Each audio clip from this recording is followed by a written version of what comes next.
नमस्कार, प्रदेश के चर्चित डिबेट शो आज की फाइट में आप सभी का स्वागत है। मैं हूं आपके साथ हेमंत कुमार। जयपुर के सीतापुरा इलाके में स्थित राजकीय प्राथमिक स्कूल रामपुरा कंवरपुरा की चर्चा पूरे देश में हो रही है। किसी अच्छाई के लिए नहीं, बल्कि इसलिए हो रही है कि यहां पर स्कूल परिसर में बाकायदा तबेला बना हुआ है।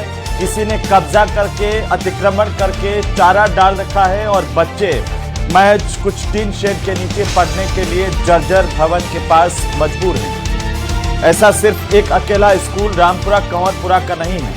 अगर आप राजस्थान में अलग अलग जगहों पर देखेंगे तो कहीं भवन नहीं है स्कूल के पास में, कहीं मैदान नहीं है, कहीं बच्चों के पीने के पानी की व्यवस्था नहीं है, तो कहीं टीचर ही नहीं है। बच्चे ग्रामीण लगातार सरकारों से मांग करते रहे हैं, चाहे सरकार किसी की भी रही हो, लेकिन इसके बावजूद समस्याएं जस की तस हैं। और जैसे जैसे ये स्कूलों की समस्याएं सामने आ रही है, राजनीति भी इस पर गर्माती जा रही है। आज इस रामपुरा कंवरपुरा के स्कूल में सीजेपी के कुछ कार्यकर्ता पहुंचे थे इस स्कूल को देखने के लिए।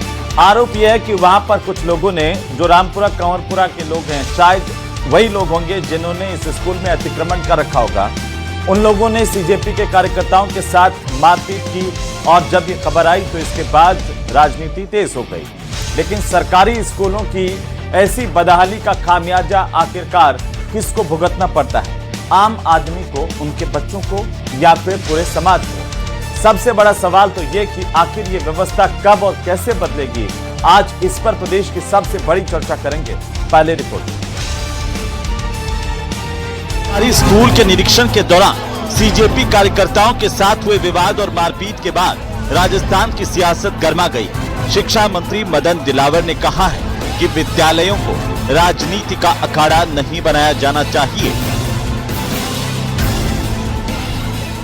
कांग्रेस और कॉकरोच पार्टी को ये रास नहीं आ रहा है कि आखिर में माननीय भजनलाल जी शर्मा के नेतृत्व में ये शिक्षा विभाग निरंतर प्रगति क्यों कर रहा है, पूरा राजस्थान प्रगति क्यों कर रहा है, शिक्षा के क्षेत्र में लगातार जो बढ़ोतरी हो रही क्यों रही? क्योंकि आपने देखा होगा राजस्थान में सबसे ज्यादा अंक लाने वाले विद्यार्थी सरकारी विद्यालयों के हैं और इसमें पीड़ा हो रही है। सीजेपी के सह संयोजक आशुतोष रांका का आरोप है कि उनकी टीम पर हमला किया गया, गाड़ियों पर पथराव हुआ, मोबाइल तोड़े गए, एक महिला के साथ मारपीट की गई और उनकी शर्ट तक फाड़ दी गई। भैंसों के तबेले में ये स्कूल चल रहा है। वहां पे हम लोग निरीक्षण करने पहले पहुंचे, उसके पहले ही वहां पर उनके लोग, भाजपा के गुंडे वहां पर मौजूद थे। हमारे वॉलंटियर्स के साथ पहले मारपीट की गई, मीडिया के सभी साथी वहां पर मौजूद थे, पुलिस को इत्तला की गई। उसके बाद वहां पर हम गए हैं, फिर भी ये लोग नहीं रुके। गाड़ियों के हमारे शीशे देखिए आप, शीशे तोड़े गए हैं गाड़ियों के, मारपीट हुई है। एक महिला के साथ पुरुषों ने बदतमीजी की है, उनके साथ मुक्के मारे हैं, उनके फोन तोड़े हैं, मेरी शर्ट फाड़ी गई है। हमारा एक वॉलंटियर अभी गाड़ी में यहाँ पर बैठा है हमारी टीम के साथ ही, उनका हाथ तोड़ा गया है। इस पूरे विवाद पर ग्रामीणों का पक्ष बिल्कुल अलग है। सीजेपी वालों ने यहाँ पे आगे विरोध कर रहे हैं, भाई हम इनको वो करेंगे, तोड़ेंगे करेंगे, तो हमारे तोड़ने नहीं दे रहे। और जबकि पैसे पास हो चुके हैं इसके, और बच्चे हैं जो दूसरों के घरों में जाके पढ़ते हैं, चारा है, बाड़ा है, उनमें जा जाके पढ़ रहे हैं। तो गांव वाले क्यों विरोध कर रहे हैं? गांव वाले इसीलिए विरोध कर रहे हैं कि हमारे बच्चे यहाँ पढ़ते हैं और हम इसको तोड़ना नहीं हम इसको तोड़ने नहीं दे सकते। उनके साथ मारपीट हुई? मारपीट क्या है, वो दो लेडीज और ये आई थी तो उसके विरोध में हो गई थोड़ी सी। नेता प्रतिपक्ष टीकाराम जूली ने यह मुद्दा सदन में उठाया। टीकाराम जूली ने कहा कि राजस्थान में शिक्षा और स्वास्थ्य व्यवस्था की स्थिति ठीक नहीं है। ऐसे में स्कूलों की स्थिति देखने जाने वालों के साथ मारपीट क्यों हुई? सरकार को इसका जवाब देना चाहिए। ये गलत है, मैं इसकी निंदा करता हूँ। ये हिंसा नहीं होनी चाहिए, स्कूलों की स्थिति बाहर आनी चाहिए। ये लोग गलत कर रहे हैं। इस प्रकार से हिंसा का हिंदुस्तान के अंदर कोई जगह नहीं है। अहिंसात्मक तरीके से जो भी काम करता है, बात रखता है, रखनी चाहिए। स्कूलों की हालत खराब है और उसको छुपाना चाहते हैं, ढकना चाहते हैं, अपने पापों को ढक नहीं पाएंगे। स्कूलों की स्थिति को लेकर राजस्थान में सियासत काफी समय से गर्म है। कांग्रेस बीजेपी सरकार को घेर रही है तो बीजेपी कांग्रेस को उसका कार्यकाल याद दिला रही है।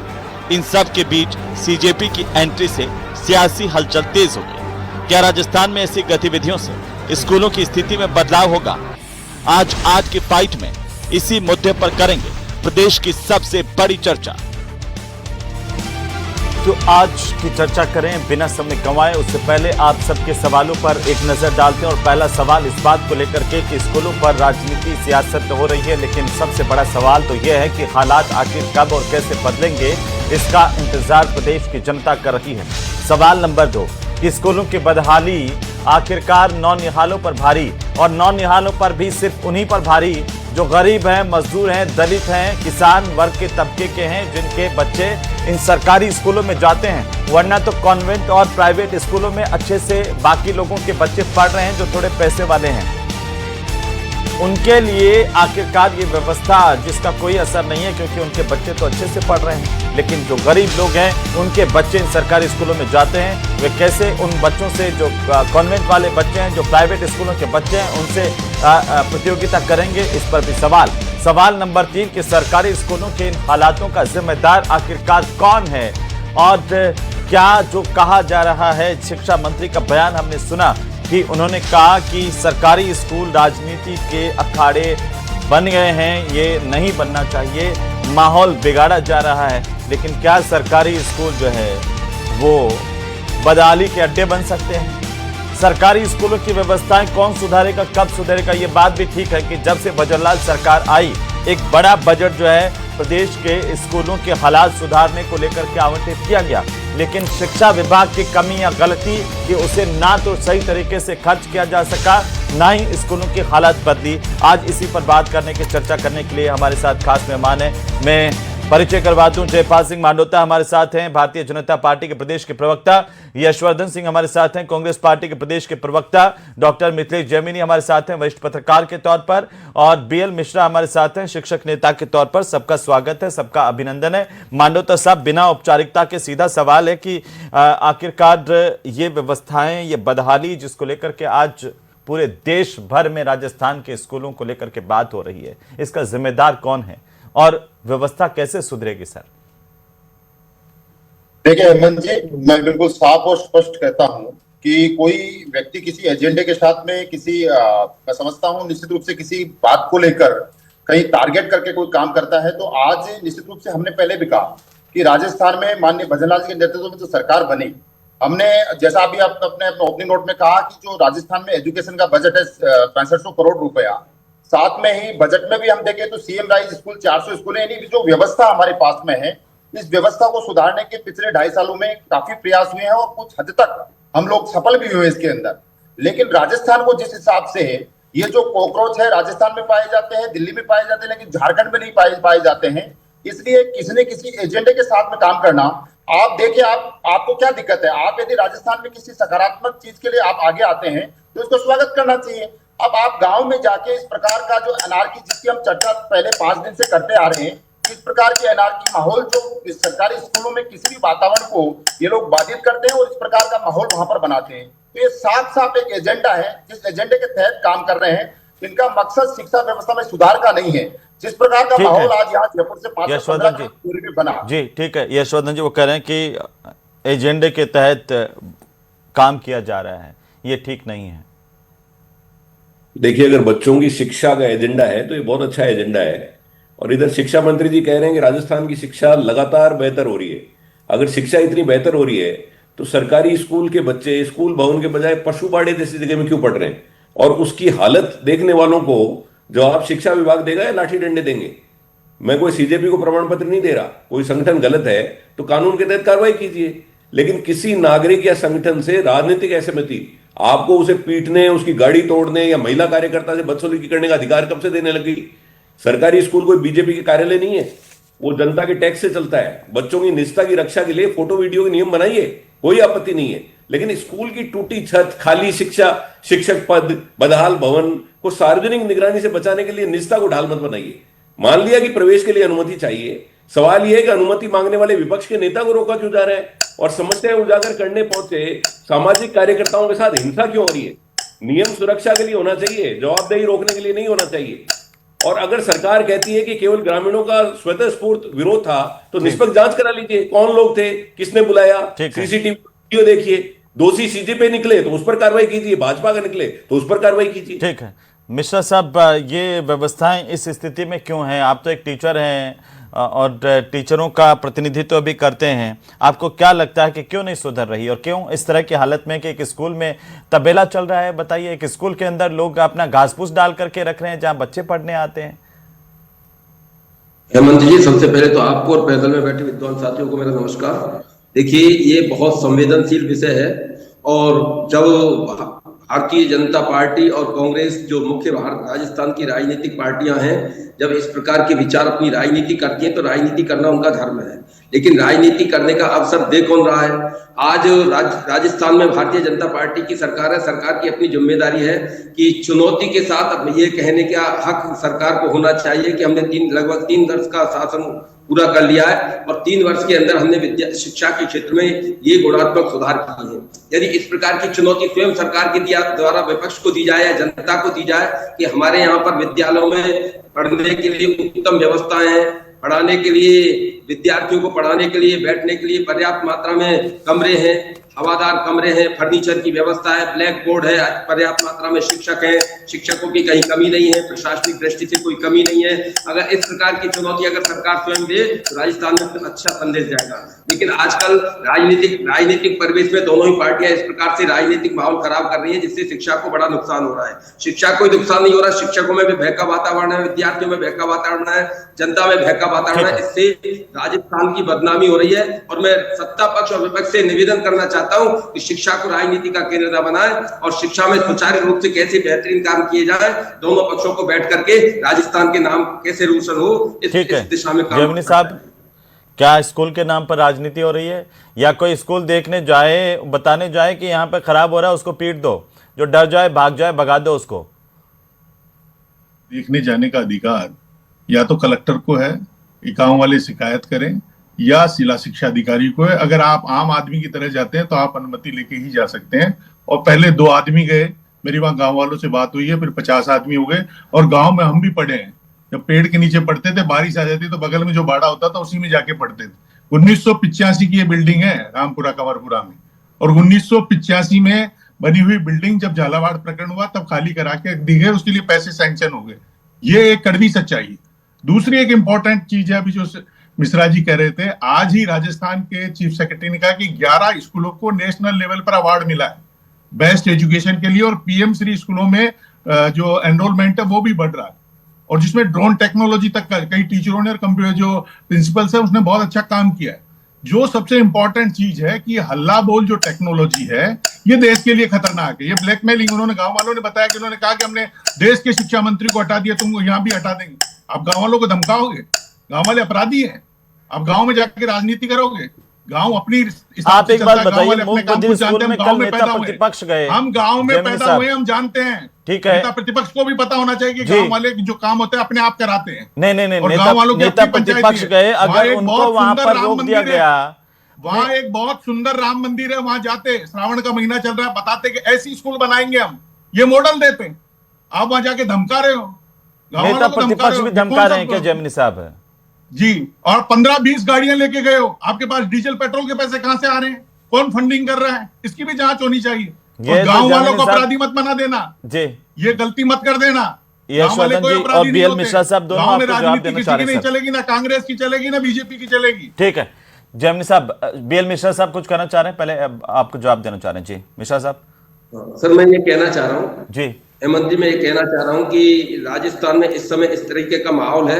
अगर हम ये कहें कि शिक्षा के क्षेत्र में अराजकता का वातावरण पैदा किया जा रहा है तो ये अतिशयोक्ति नहीं होगी। इस प्रकार का वातावरण के कभी भी कहीं पे भी किसी प्रकार की भीड़ पहुंच जाए, किसी प्रकार का माहौल खराब हो जाए, इससे राजस्थान के विद्यालयों की स्थिति खराब है।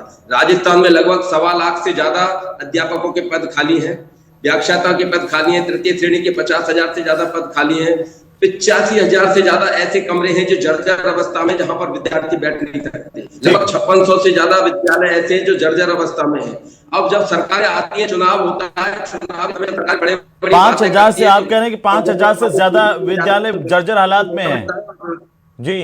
सत्ता का विरोध करने वालों को मौका मिलता है। ठीक है। मेरा आपके माध्यम से सरकार से निवेदन है कि सरकार, ठीक है यशवर्धन जी, ये ऐसा ये आरोप लगाया जा रहा है कि भाई एक ऐसा माहौल क्रिएट किया जा रहा है स्कूलों को लेकर के, अनावश्यक तौर पर अराजकता फैलाई जा रही है।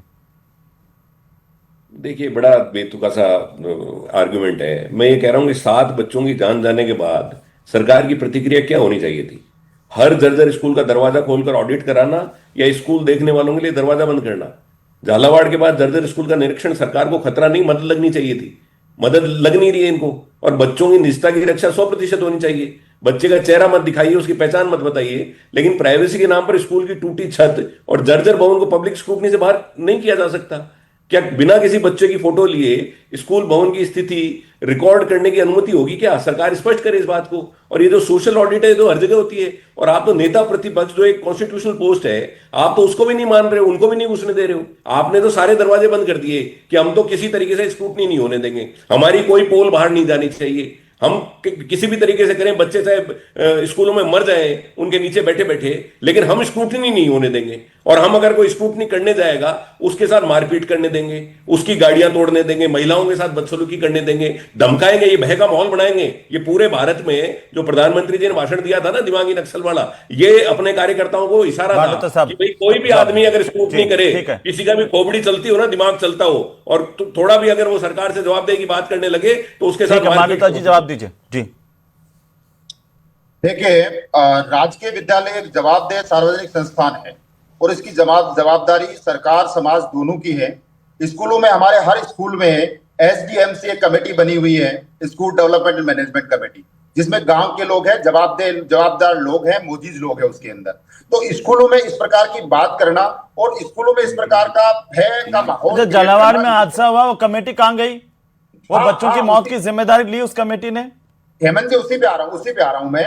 आज राजस्थान सरकार ने जो वो कमेटी क्या कर रही है जब वहां पर स्कूल परिसर में किसी के जानवर बंधे हुए हैं? स्कूल परिसर के अंदर बहुत सारे, मैं पूरी लिस्ट लेके आया हूं सर, ऐसे बाड़मेर जैसलमेर की तो ऐसी कई स्कूल हैं जहां पर खुले के अंदर नीचे बच्चे पढ़ने को मजबूर हैं। वहां पर गांव वालों ने झोंपड़ी टाइप या छपरा बना दिया है। ये व्यवस्था, मैं ये नहीं कह रहा हूं कि ये बीजेपी की गलती है, ये बीजेपी कांग्रेस जो भी जिसने भी शासन किया सबकी गलती है। और दुर्भाग्य क्या इस प्रदेश का? दुर्भाग्य यह कि हम सब बैठ करके जो चर्चा कर रहे हैं उन बच्चों को लेकर, उन स्कूलों को लेकर के, उनके किसी के बच्चे सरकारी स्कूलों में नहीं जाते। एक दो कोई अपवाद हो जाए तो अलग बात है। वो सब अपने बच्चे पढ़ाते हैं अंग्रेजी मीडियम में और ज्ञान देते हैं सरकारी स्कूलों को कैसे बेहतर बनाएंगे। ज्ञान कैसे काम चलेगा जब आपके खुद के बच्चे सरकारी स्कूल में नहीं जा रहे हैं? वो गरीब के, किसान के, मजदूर के बच्चे जाते हैं, उनका भविष्य बर्बाद हो जाए तो हो जाए, उनकी मौत हो जाए तो हो जाए, वो पानी पिए, कहां पिए, नहीं पिए, कोई फर्क नहीं पड़ता। वो अगर एक रिपोर्ट छपी कि बच्चियां इसलिए पानी नहीं पीती राजस्थान के एक स्कूल में जहां पर शौचालय नहीं है क्योंकि वो टॉयलेट नहीं जा सकती, इसलिए वो पूरे दिन प्यासी रहती है। कभी आप अपने बच्चों का चेहरा देखिए और फिर बोलिए कि व्यवस्थाएं हम कैसे नहीं सुधारेंगे।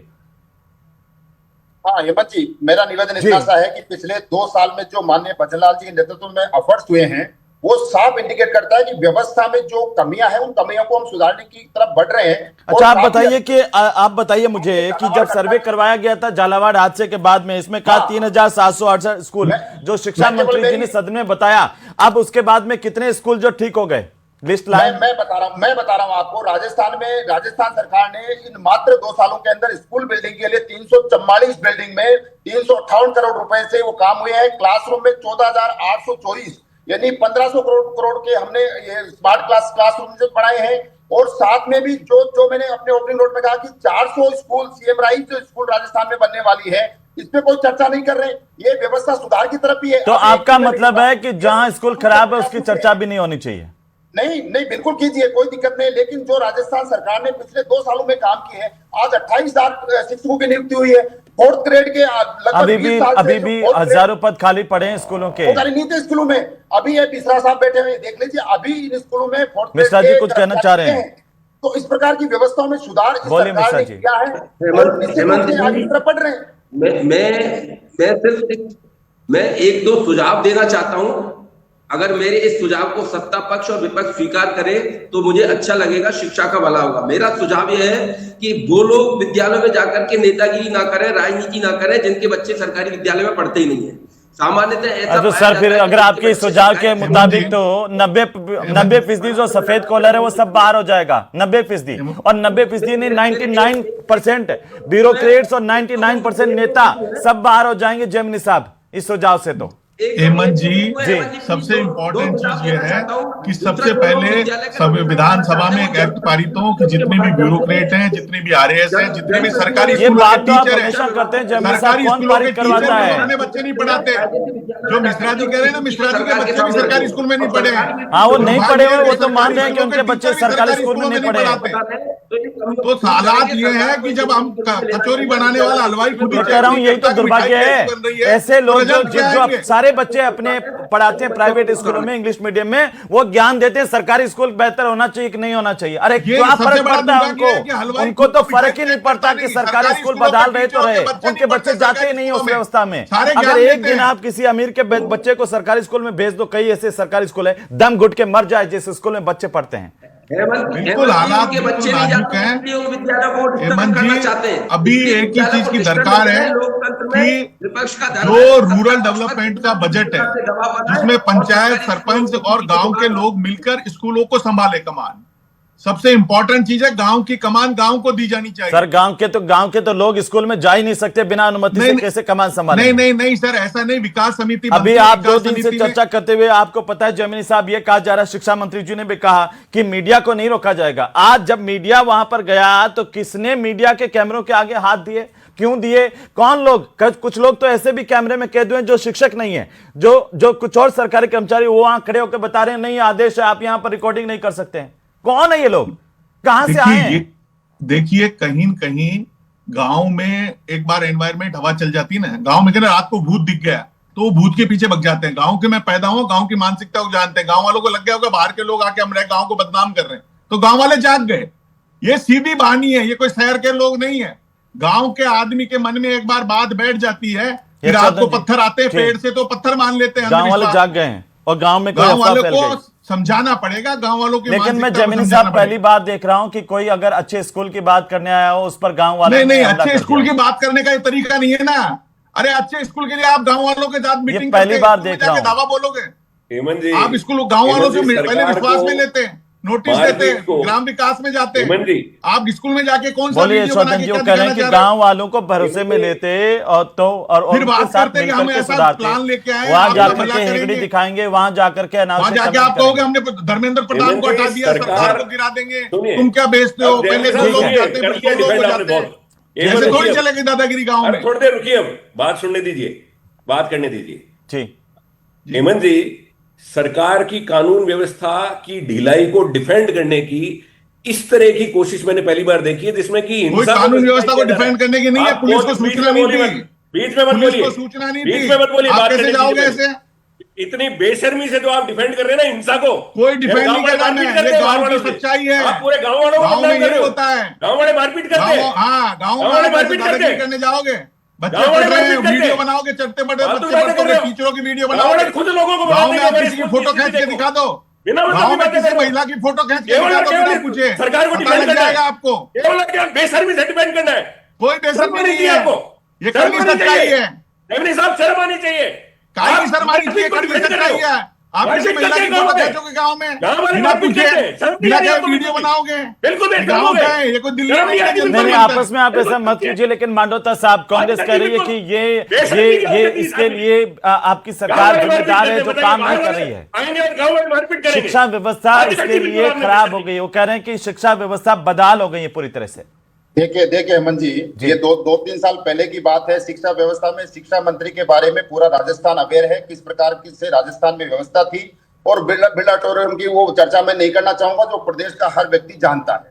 अब आप राजस्थान में, मैंने साफ नियत के साथ में मैंने कहा कि हमने 2.5 साल के दौरान जो प्रयास किए, राजस्थान का एजुकेशन सिस्टम बदले, और राजस्थान में राजस्थान में भी हमने काफी एमओयूज हमारी शिक्षा व्यवस्था को सुधार के लिए किया। एआई टेक्नोलॉजी इसी के साथ में हमारे स्मार्ट क्लासेज, तो इसकी गति में हम कितना आगे बढ़े ये देखने वाली बात है। लेकिन शिक्षा विभाग क्या छुपाना चाहता है सर? कैमरों नहीं, को, कुछ- लोगों हाँ, को उसको शिक्षा क्लियर- के मंदिर में उसको जाने क्लियर से कर रोकने दूं। के लिए? जिस बात की चर्चा की जा रही है कि 100 लोग कैमरों के साथ में एक मोब के रूप में, ये केवल दिखाया जा रहा है। गांव वालों ने एक बार उनको समझा के भेज दिया। सर यशवर्धन जी वो कह रहे हैं ऐसा तो नहीं है, यशवर्धन जी कह रहे हैं ऐसा नहीं है, आप गलत बोल रहे हैं। हेमंत क्या जी, क्या क्या गलत बोल रहा हूँ? राजस्थान किस लिए प्रसिद्ध है? राजस्थान प्रसिद्ध है कि पधारो हमारे देश। आप किसी गांव में चले जाइए, बढ़िया मेहमान नवाजी होगी। अगर आप उस गांव के भले के लिए कोई मुद्दा उठा रहे हैं तो कोई मूर्ख है जो आपके साथ मारपीट करेगा? इस वो तरह कह रहे के हैं आप गाँव इतने में लोगों की काम भीड़ करते लेके हैं। जाएंगे कोई तो क्या केवल करेगा? सरकार को डिफेंड करना है। यानी मैंने तो ऐसी देखी नहीं कभी कोई आर्ग्यूमेंट। केवल सरकार को डिफेंड करने के लिए कुछ भी बोल देंगे और वो भी हिंसा को जस्टिफाई करने लग जाएंगे। जैमिनी साहब ने तो हद कर दिया आदमी को, यानी हिंसा को। चलिए बहुत शुक्रिया आप सभी का चर्चा में शामिल होने के लिए। अब बहुत सारे सवाल हैं, बहुत सारे जवाब हैं, लेकिन सबके बीच में सबसे महत्वपूर्ण गंभीर सवाल यही है कि सरकार को आगे आकर के, शिक्षा मंत्री को आगे आकर के इस पूरी व्यवस्था को सुधारने की जिम्मेदारी लेनी चाहिए और कहना चाहिए कि आखिरकार हम जल्द से जल्द इस व्यवस्था को पटरी पर लेकर के आएंगे। जहां भी जर्जर स्कूल हैं, बच्चों की सुविधाएं नहीं मिल रही है, उन पर भी ध्यान देने की जरूरत है त्वरित गति से। बाकी राजनीतिक तौर पर आरोप प्रत्यारोपों का सिलसिला तो यूं ही चलता रहेगा।